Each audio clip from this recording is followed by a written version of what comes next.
Esta historia tocará lo más profundo de tu corazón. Es sobre un hombre que se atrevió a confiar en Dios cuando todo a su alrededor se desmoronaba. Enfrentó enfermedades, amenazas y decepciones, pero no se rindió, y por eso fue honrado desde el cielo. Si alguna vez sentiste que tu fe se estaba apagando, este mensaje es para ti. Demuestra tu amor por Dios dejando un me gusta y suscribiéndote ahora mismo al canal. Y antes de comenzar, escribe en los comentarios: amén. ¿Y desde dónde estás viendo este video? Vamos a unir nuestras voces en oración. Ezequías era todavía un niño cuando empezó a percibir que algo andaba terriblemente mal en Jerusalén. Era hijo de Acaz, rey de Judá, un hombre que había cambiado el altar del Señor por estatuas de metal y cultos a los astros del cielo. La ciudad, que un día había resonado con salmos y arpas, ahora guardaba silencio ante los tambores de los altares paganos. El templo estaba cerrado, cubierto de musgo y silencio, y las personas ya no sabían discernir lo santo de lo profano. Pero Ezequías no se conformaba. Creció escuchando historias en voz baja, contadas por un viejo escriba cojo que, a escondidas, le narraba las hazañas de David, la osadía de Elías, los milagros del desierto. Ezequías escuchaba con los ojos encendidos, pero con el corazón apretado. ¿Será que el Dios de nuestros padres todavía nos ve?, se preguntaba cada noche, acostado sobre una estera fina, oyendo el sonido distante de las flautas paganas que resonaban en el palacio de su padre. A los 25 años, con la muerte de Acaz, el peso de la corona cayó sobre su cabeza, y con él un temor que le quitaba el sueño. A la mañana siguiente de su coronación, antes siquiera de organizar el consejo real, Ezequías se puso una túnica de lino sencilla, reunió a los pocos sacerdotes que aún eran fieles y caminó hasta la puerta oriental del templo. El óxido ofrecía resistencia, pero empujó con fuerza hasta que el cerrojo cedió con un chasquido seco. El olor que salió de allí era de abandono, polvo, carbón viejo y el perfume apagado del incienso que no se quemaba hacía años. «Aquí comenzó todo», murmuró con voz quebrada. Los hombres a su lado permanecieron en silencio. Nadie se atrevía a interrumpir el momento. Ezequías miró al cielo, nublado, gris, y allí, en aquel silencio denso, sintió que una decisión suya podía, sí, cambiar el destino entero de la nación. En los días que siguieron, comenzó la purificación, no solo del templo, sino del corazón de cada levita y sacerdote convocado. Hombres antes dispersos volvían con ojos empañados, como si fueran niños reencontrando el hogar. Limpiaban los utensilios sagrados con manos temblorosas, rascaban las paredes negras de hollín con celo, organizaban los turnos como en los tiempos antiguos. Ezequías acompañaba todo, sin imposición, pero con firmeza. No había promesas de oro ni amenazas de muerte, solo un clamor constante para que Judá volviese al Dios que había liberado a sus padres de Egipto. Al 8º día, al final de la primera etapa de la consagración, el altar fue preparado de nuevo para el sacrificio, y cuando el primer cordero fue colocado sobre las brasas, algo invisible pareció llenar el aire. Las personas guardaron silencio. No había trompetas ni celebraciones, solo el sonido de la carne quemándose, el crujir del fuego y un temor sagrado que se propagaba entre ellos. Pero Ezequías sabía que solo restaurar paredes no bastaba. El culto debía vivir, no solo ocurrir. Por eso convocó a los cantores levitas, rescató los salmos antiguos, restauró los instrumentos dejados en ruinas. Él mismo ordenó los turnos, volvió a enseñar los cánticos, y cuando se ofreció el segundo sacrificio, la música comenzó. Era como si Jerusalén respirara de nuevo. El pueblo se acercaba en silencio, muchos de rodillas, algunos con las manos en el rostro, otros solo mirando, como quien ve algo que creía perdido para siempre.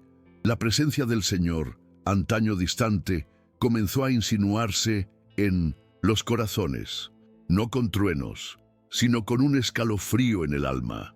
Ezequías, de pie en el patio del templo, observaba todo sin decir palabra, pero dentro de él una certeza ardía como brasa. El Señor seguía allí. En los días posteriores a la purificación del templo, el espíritu de Ezequías no encontraba descanso. Había noches en que apenas dormía. Caminaba por los corredores del palacio, en silencio, oyendo el sonido distante de la ciudad y preguntándose si aquello era suficiente. Sabía que el pueblo aún estaba dividido.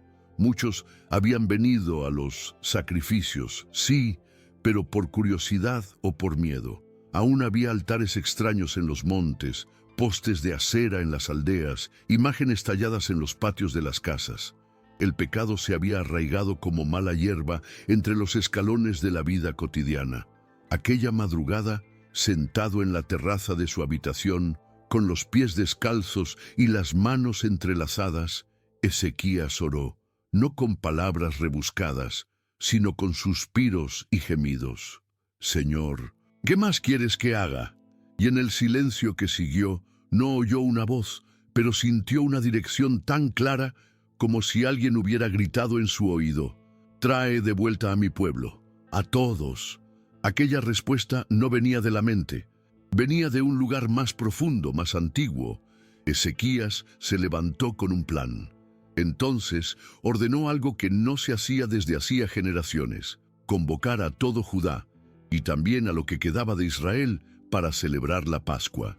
Envió mensajeros a las tribus dispersas del norte, aun sabiendo que muchas estaban bajo dominio asirio, otras perdidas en confusión espiritual. Los mensajeros iban vestidos con túnicas claras y llevaban cartas escritas a mano por el propio rey. Las palabras eran sencillas: vuelvan al Señor, el Dios de vuestros padres, vengan a Jerusalén, recordemos juntos la liberación de Egipto. La reacción fue mixta. Algunos se burlaron, otros se irritaron, pero hubo quienes se detuvieron en medio del campo, con la carta en las manos, y comenzaron a llorar. Lo dejaron todo. Se vistieron con ropas de peregrino y caminaron días hasta llegar a Jerusalén. Cuando finalmente comenzó la fiesta, era como si el tiempo hubiera retrocedido. Hombres, mujeres, ancianos y niños llenaban las calles de la ciudad, entonando salmos olvidados, encendiendo antorchas, lavándose en estanques rituales. La ciudad latía. En la noche de la celebración, Ezequías caminaba entre el pueblo, sin guardias ni protocolo. Algunos lo reconocían, otros lo saludaban como a un hermano mayor. No había trono ni corona, solo un hombre en medio de una multitud redimida. Cuando los sacerdotes comenzaron el cántico de la liberación, algo indescriptible se apoderó de los presentes. Las voces se unieron en un solo clamor, no ensayado, no impuesto, como si el mismo cielo respondiera. Un anciano que había perdido a 2 hijos en guerras anteriores cayó de rodillas y lloraba sin parar. Una mujer estéril danzaba entre las otras con una risa que rasgaba el aire. Un levita anciano tocaba su arpa con dedos encallecidos de quien no tocaba hacía décadas. Y Ezequías, él solo miraba, con los ojos empañados miraba, y pensaba que si todo acababa allí, ya habría valido la pena, porque en ese momento Judá pertenecía nuevamente a Dios. Pero no todos los corazones se doblaron. Incluso después de aquella noche inolvidable, Ezequías sabía que la idolatría aún rondaba como sombra en las colinas y callejones. Por eso decidió que no bastaba invitar al pueblo a adorar. Era preciso arrancar con sus propias manos los ídolos que todavía sobrevivían. La orden fue clara: destruyan los altares en los montes, derriben las imágenes, rompan los postes de acera. Ningún objeto debe permanecer en el lugar que es de Dios. Era una convocatoria nacional, pero no impuesta con espada, era movida por un celo que contagiaba. Y lo más impresionante es que el pueblo respondió. Gente sencilla salió con martillos, familias enteras cargaban estatuas para quemarlas. Incluso los utensilios de culto a Baal, escondidos en los desvanes, fueron entregados a los levitas. Ezequías supervisaba todo. Vio con sus propios ojos la serpiente de bronce que Moisés había levantado siendo despedazada. El pueblo la había convertido en ídolo. Él sabía, ni siquiera algo nacido de un milagro puede ocupar el lugar de Dios. Aquello lo marcó profundamente, porque entendió que el mal, muchas veces, se esconde bajo apariencia de memoria sagrada. Con el paso de los meses, el culto en el templo había sido totalmente restaurado. Los turnos de los levitas volvieron a funcionar como en los días de David y Asaf.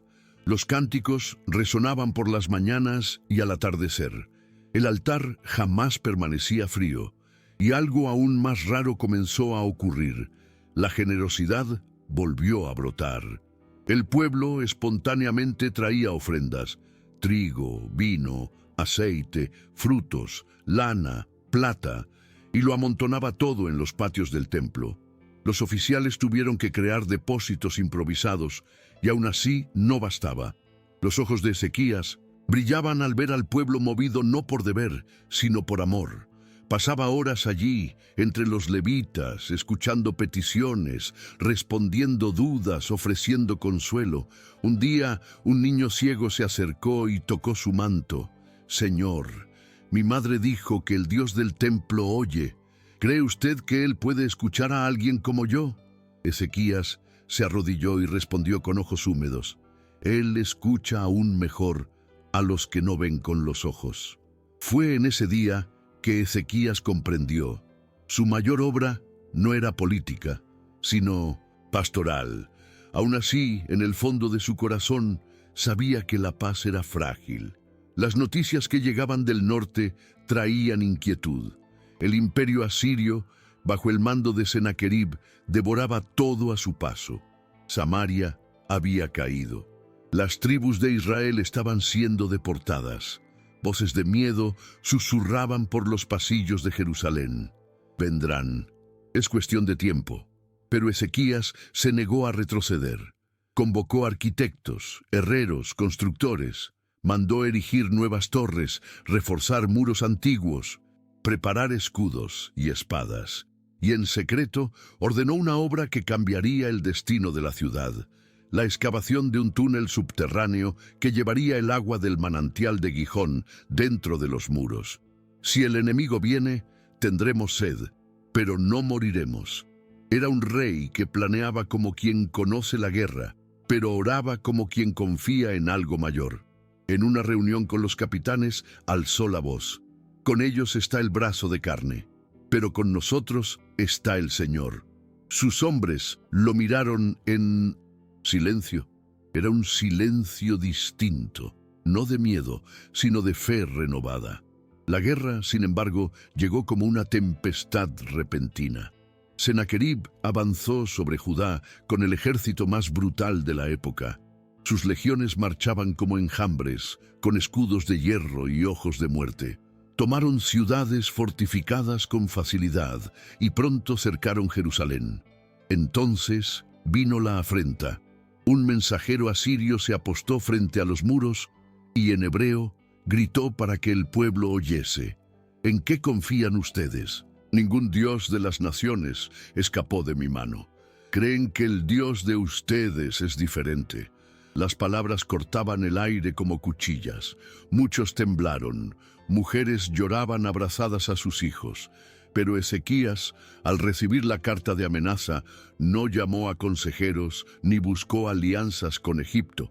Entró solo en el templo, extendió el rollo ante el altar y cayó de rodillas. «Señor, tú has oído.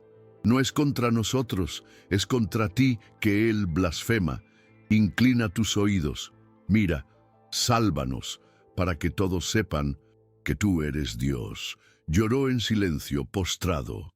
Sentía que el peso del mundo estaba sobre sus hombros, pero en lo profundo de su pecho una brasa de fe permanecía encendida. Aquella misma tarde, el profeta Isaías entró por las puertas del palacio como si el viento lo empujara. Su rostro era sereno, pero sus ojos ardían. Pidió hablar con el rey y fue llevado de inmediato. Sin rodeos dijo: «Así dice el Señor, he oído tu oración. No temas. El rey de Asiria no lanzará una sola flecha en esta ciudad. Volverá por el camino por donde vino». Ezequías escuchó y no respondió. Solo asintió con la cabeza, pero su corazón se aceleraba. Sabía que Isaías no era hombre de ilusiones. Aquella noche caminó por los muros de Jerusalén. El ejército enemigo acampaba en el valle como una mancha negra bajo la luz de la luna. Desde lo alto veía las hogueras, los estandartes, los miles de hombres listos para invadir. Respiró hondo y miró al cielo. «Si esta ciudad vive, será por tu mano, no por la mía». Y entonces, como si el mismo cielo hubiera aguardado aquel suspiro, algo ocurrió esa noche que cambiaría todo para siempre. A la mañana siguiente, el viento parecía distinto. Había un silencio extraño, pesado, como si el mismo tiempo hubiese dudado en avanzar. Los primeros soldados de Judá que subieron a los muros esperaban ver movimiento asirio, gritos, armas, vida, pero lo que vieron los heló. El campamento enemigo estaba muerto. No había señal de lucha, ni ruinas, ni humo, solo cuerpos, cientos, miles, tendidos como si un sueño invisible los hubiera abatido. Los cuervos ya sobrevolaban. Llamaron con urgencia a Ezequías. Cuando llegó, el olor a muerte era sofocante. Se cubrió el rostro con un paño y miró. Allá abajo, donde había estado el mayor ejército del mundo, ahora solo había silencio y cadáveres. Un capitán cayó de rodillas junto a él y murmuró: «No pelearon, no hubo batalla». Ezequías no dijo nada. Sus ojos estaban fijos. Dentro de él, algo latía con fuerza, una reverencia inmensa, un casi miedo. Sabía lo que había sucedido. El ángel del Señor había pasado por allí. La noticia se difundió como fuego en paja seca. Sennacherib huyó humillado, sin honra, sin gloria. Regresó a Nínive como un perro herido y allí, años después, fue muerto por sus propios hijos mientras adoraba en el templo de su Dios. Jerusalén, contra todas las probabilidades, permanecía intacta, pero Ezequías no celebró con banquetes ni decretó feriados. Reunió al pueblo en la plaza, se quitó el manto real, se vistió de cilicio y se inclinó con el rostro en tierra. «Fue el Señor», dijo. No hay otra explicación. El pueblo, ante la humildad del rey, también se postró. Algunos lloraban, otros solo repetían: «Santo, santo, santo». La ciudad se llenó de un temor diferente. No era pánico ni euforia. Era un tipo de paz que llegaba con peso, con presencia. Era como si Dios caminara entre ellos, invisible pero incontestable. Los levitas tocaron salmos suaves y hasta los niños de las calles andaban despacio. Aquel día, Jerusalén había sido salvada sin espada. Los años que siguieron fueron de prosperidad inusual. Las plantaciones florecían como nunca. Las caravanas extranjeras traían presentes y especias. Los graneros estaban llenos, los enemigos callados. Ezequías reinaba con sabiduría y temor. Visitaba a los levitas, escuchaba a los ancianos, enseñaba a los niños a orar. Pero la vida, como el viento, cambia sin aviso. Y un día, sin señales previas, el rey enfermó gravemente. La fiebre subió, los ojos se oscurecieron, los médicos callaron. Isaías entró en su habitación con semblante sombrío y dijo sin rodeos: «Ordena tu casa, porque morirás y no vivirás». Ezequías, ya muy débil, volvió el rostro hacia la pared. No pidió riquezas, ni gloria, ni tiempo. Solo lloró. Lloró como quien lo ha perdido todo. Dijo al Señor: Acuérdate de cómo caminé contigo, de corazón íntegro, no hubo eco. El cuarto estaba oscuro, sofocante, silencioso, pero en el cielo la oración subía. Antes de que Isaías saliera por las puertas del palacio, fue alcanzado por una nueva palabra. Regresa, dijo el Señor, y di a Ezequías: he oído tu oración, he visto tus lágrimas, he aquí que te añadiré 15 años. Cuando el profeta volvió, Ezequías aún estaba vuelto hacia la pared.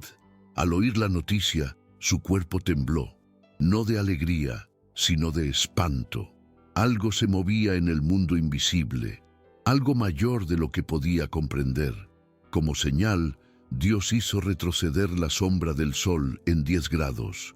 Un milagro que no solo curó su cuerpo, sino que lo sumergió en un temor profundo.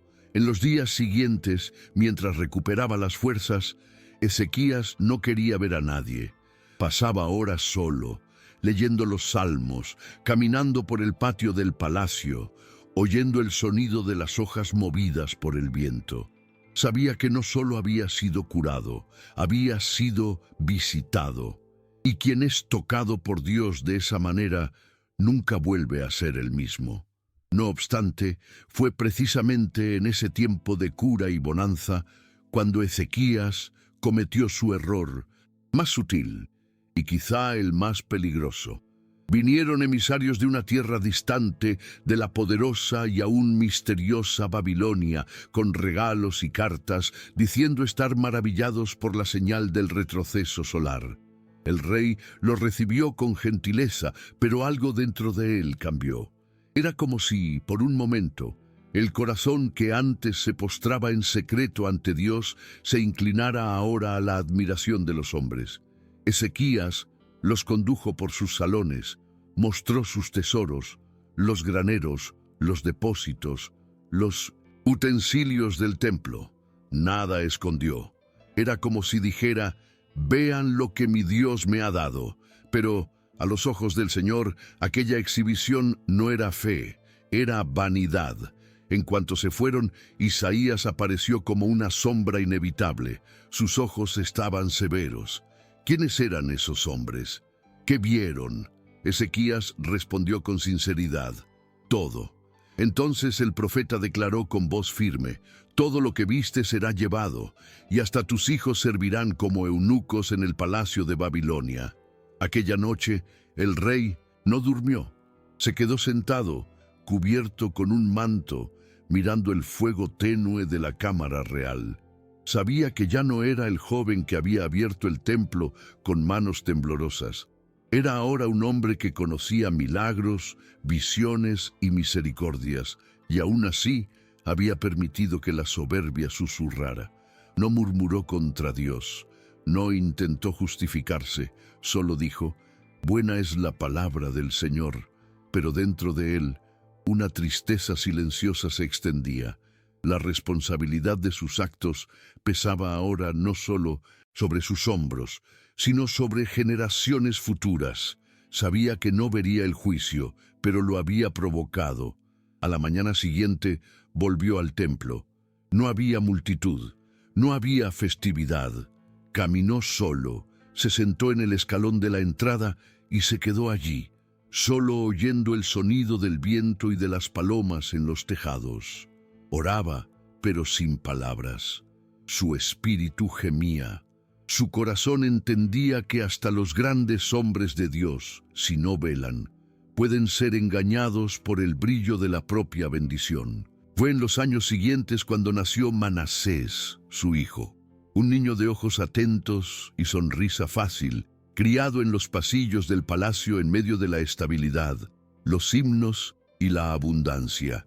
Ezequías lo amaba, pero en el fondo sabía que aquel hijo no había visto la guerra, ni la enfermedad, ni al ángel. Crecía rodeado de rituales, pero sin conocer el dolor que los hacía vivos. Ezequías trató de enseñarle. Se sentaba con el niño y le contaba la noche en que el campamento asirio fue destruido sin manos humanas, el día en que vio regresar el sol. Pero los ojos de Manasés siempre se perdían. No entendía. ¿Cómo entender si nunca necesitó clamar. Cuando Ezequías murió, a los 54 años, fue llorado como padre, rey y pastor. Lo sepultaron con honra entre los reyes de Judá, pero los ancianos sabían, la semilla del futuro estaba frágilmente plantada. Y así fue. A los 12 años, Manasés subió al trono, y lo que siguió fue una ruina que Ezequías jamás imaginaría. Manasés no solo se desvió, hundió a Judá en el lodo más profundo que el reino había visto. Reconstruyó los altares paganos, erigió imágenes dentro del templo, consultó espíritus, mató inocentes, sacrificó incluso a su propio hijo al fuego. El pueblo, confuso, lo siguió. La ciudad que había conocido la presencia del Señor ahora danzaba al son de dioses extranjeros. Los profetas fueron silenciados, los levitas humillados, el templo profanado. Era como si todo lo que Ezequías había hecho estuviera siendo arrancado con las uñas. Y entonces llegó el juicio. Los ejércitos asirios regresaron, esta vez no para cercar, sino para apresar. Manasés fue llevado con cadenas de bronce a Babilonia, humillado, herido, sucio.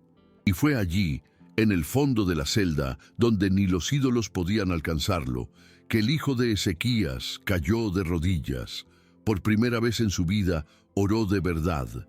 No había audiencia, no había estatus, solo un hombre roto ante un Dios que nunca había conocido, pero al que su padre jamás dejó de amar.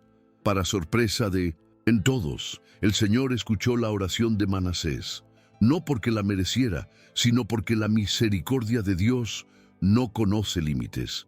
El rey fue liberado y enviado de regreso a Jerusalén. Pero aquella ciudad ya no era la misma. Era más oscura, más fría, como si hubiera perdido su alma. Aún así, Manasés intentó restaurar lo que había profanado. Derribó los altares paganos, retiró los ídolos del templo, ordenó que el pueblo sirviera al Dios de Israel.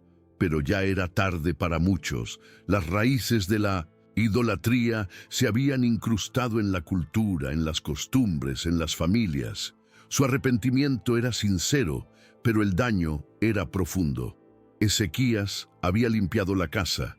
Manasés había quebrado los cimientos.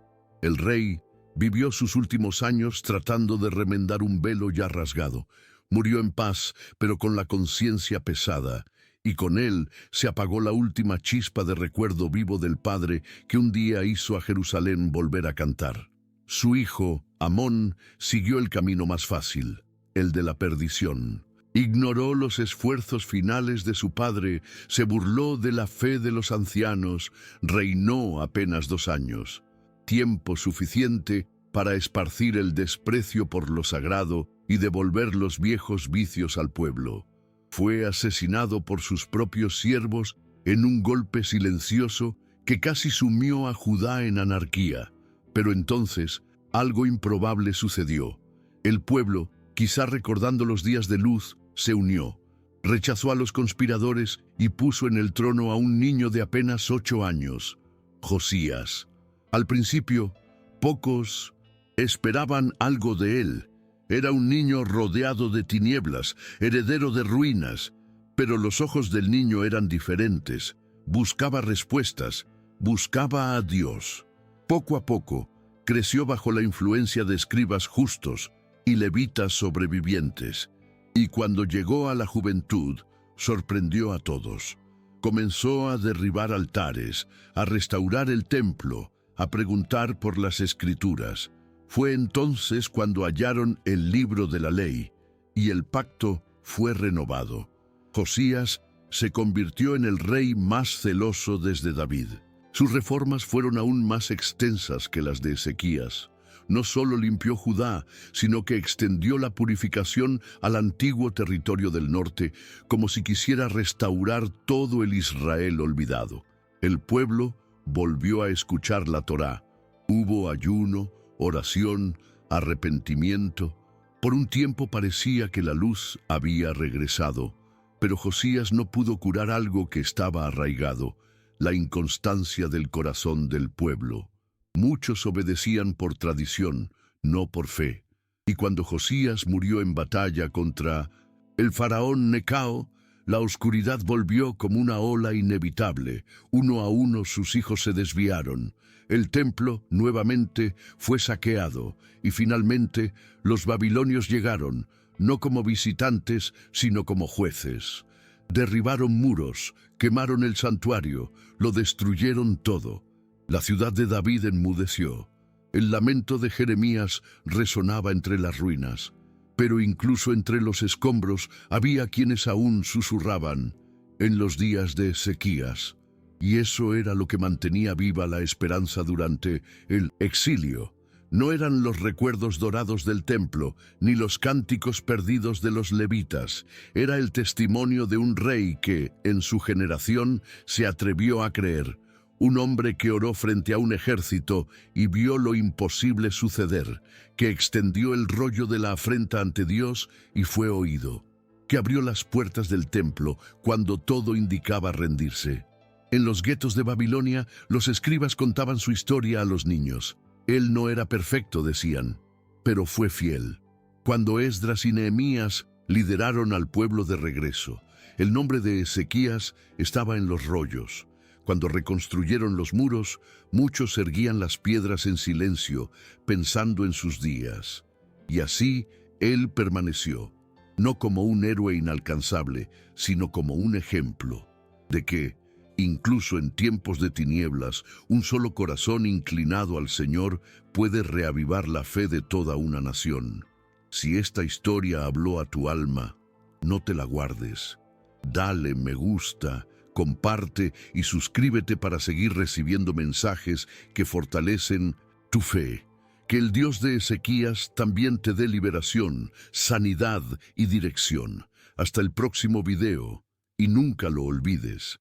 Dios aún responde a las oraciones sinceras.